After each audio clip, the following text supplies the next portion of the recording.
Assalamualaikum warahmatullahi wabarakatuh. Salam dan bahagia untuk kelas 11 SMA Taman Madya. Bertemu lagi dengan Bapak di pelajaran SBK, Seni, Budaya, dan Keterampilan. Nah, minggu lalu kita sudah mempelajari atau Bapak sudah mengasihkan materi tentang berapresiasi seni rupa. Nah, kita berlanjut ke bab 2 ya. Kita berlanjut ke bab 2 yaitu konsep, unsur, prinsip, bahan, dan teknik berkarya seni rupa di dua dimensi. Ya. Jadi sekali lagi untuk di bab 2 ini Bapak akan menjelaskan tentang konsep, unsur, prinsip, bahan, dan teknik yang digunakan untuk berkarya seni rupa di dua dimensi.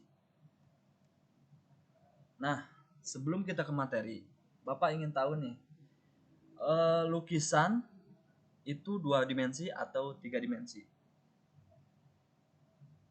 Yap, lukisan adalah dua dimensi. Ya, sekali lagi, lukisan adalah dua dimensi karena dia dilihat dalam pandangan satu mata, ya.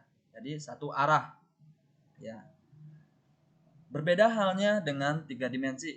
Tiga dimensi adalah contohnya seperti patung dan lain-lain, ya, yang mempunyai volume, ya, volume, ya.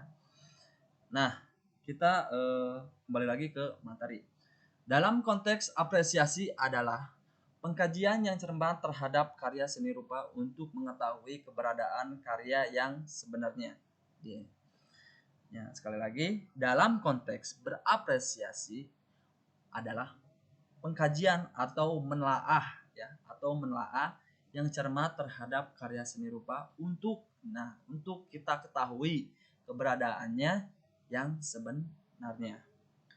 Nah, penelaahan secara mendalam dilakukan dengan cara menguraikan masalah pokok dengan bagian-bagian karya seni, termasuk hubungan antara bagian dengan keseluruhan, sehingga kita memperoleh kesimpulan yang tepat ketika mengkaji karya seni rupa di dua dimensi.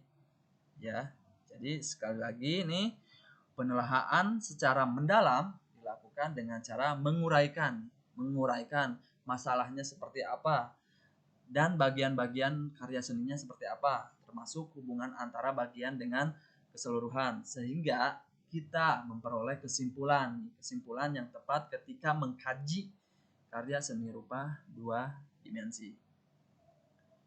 Nah, kemudian kita berlanjut ke konsep. Dalam menganalisis konsep, unsur, prinsip, bahan, dan teknik berkarya seni rupa di dua dimensi berkaitan dengan aktivitas pengamatan karya seni untuk menemukan sumber inspirasi kita, interest seni kita, kemudian interest bentuk, penerapan prinsip estetik, dan pengkajian aspek visual seperti struktur rupa, komposisi, dan gaya pribadi. Ya. Yang pertama atau A itu adalah konsep. Nah, sebelum kita membuat sebuah karya seni dua dimensi, kita harus mempunyai konsep terlebih dahulu, ya, untuk membuat sebuah karya seni rupa. Konsepnya seperti apa, unsur prinsipnya seperti apa, bahan yang digunakan seperti apa, teknik yang digunakan seperti apa dalam membuat karya seni di dua dimensi. Nah, kemudian kita beranjak ke unsur.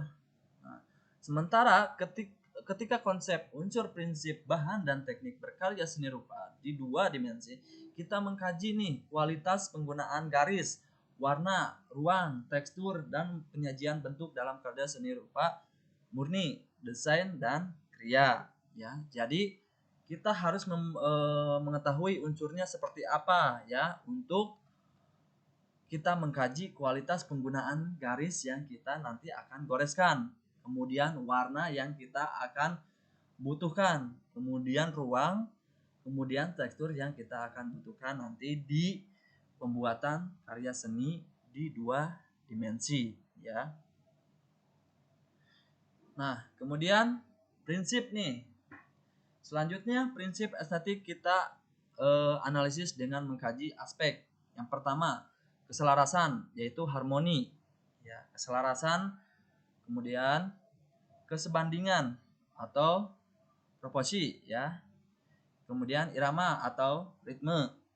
Kemudian keseimbangan atau balance dan penekanan atau emphasis ya. Dalam karya seni rupa, termasuk kaitannya dengan prinsip estetik yang dianut perupa. Misalnya kita perlu menetapkan apakah perupa menggunakan pendekatan estetika pra-modern, kemudian estetika modern, kemudian atau estetika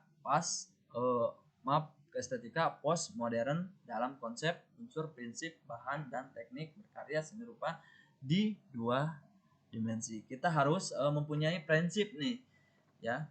Kita harus mempunyai prinsip untuk menggambar atau membuat sebuah karya seni rupa 2 dimensi ya. Karena ini juga adalah ada kaitannya dengan unsur prinsip bahan dan teknik berkarya seni rupa di 2 dimensi. Nah, kemudian kita beranjak ke bahan nih. Gagasan seni memerlukan penggunaan bahan baku seni tertentu. Setiap bahan memerlukan pengolahan dan penggunaan alat dan teknik yang sesuai dengan dan serasi. Misalnya patung yang dipersiapkan sebagai elemen estetik sebuah taman. Ya. Nah, tidak patung itu ketika kita akan ditaruh di taman, mungkin tidak akan menggunakan bahan seperti kayu ya, dengan teknik pahat. Karena apa? Yang pertama, bahan kayu itu mudah mudah rusak terkena air, terkena hawa dingin gitu kan, seperti angin, kemudian panas gitu kan. Jadi perubahan cuaca mempengaruhi kualitas bahan dari sebuah kayu ya. Jadi tidak mungkin si pembuat patung untuk di taman menggunakan bahan dari kayu ya. Jadi kita harus memikirkan nih bahan yang cocok seperti apa ya. Jadi bahan yang cocok untuk pembuatan patung di taman yaitu seperti perunggu, kemudian batu, kemudian bahan-bahan yang berlogam besi ya, berlogam besi ya. Karena apa? Karena bahan-bahan tersebut adalah bahan-bahan yang kuat dari perubahan cuaca ya, panas, dingin, hujan, dia akan tahan lama ya. Berbeda halnya dengan kayu ya, dia akan keropos, dia akan patah, dia tidak akan tahan lama ya. Jadi di dalam pemilihan bahan juga kita harus memikirkan karena itu adalah prinsip kita membuat sebuah karya seni. Nah, kemudian dari teknik nih. Dari teknik juga kita harus memikirkan nih, tidak mungkin kalian menggambar di sebuah tembok atau di sebuah kanvas dengan menggunakan teknik-teknik kering gitu kan, teknik-teknik yang susah gitu kan. Kalian akan mempunyai atau kalian akan membuat sebuah karya seni, tidak boleh menyusahkan diri kalian gitu kan. Jadi kalian harus paham, oh ini makanya teknik contohnya seperti kalian ingin membuat sebuah lukisan di kanvas, pakainya ya pakai media basah gitu kan. Jadi itu untuk mempermudah kalian. Berbeda halnya dengan teknik kering, kalian harus memakai tenaga untuk membuat sebuah karya seni yang medianya kanvas, tetapi kalian menggunakan tekniknya teknik ring gitu kan. Jadi kalian harus memikirkan teknik apa yang cocok untuk membuat sebuah karya seni di 2 dimensi ya. Analisis teknik adalah tahapan penting dalam penilaian seni karena informasi tersebut merupakan bukti proses pembuatan karya seni untuk menafsirkan nilainya ya. Jadi sekali lagi kalian harus benar-benar memikirkan teknik ya, teknik dalam membuat sebuah karya seni di 2 dimensi ya. Nah, untuk minggu ini Bapak akhiri ya sampai saat ini, sampai bab 2 ini. Kita berlanjut nanti ke bab 3 ya di minggu yang akan datang. Jadi Bapak akhiri ya untuk pertemuan kali ini. Semoga kalian sehat selalu semangat dalam mengerjakan PJJ yang ada di Taman Madya.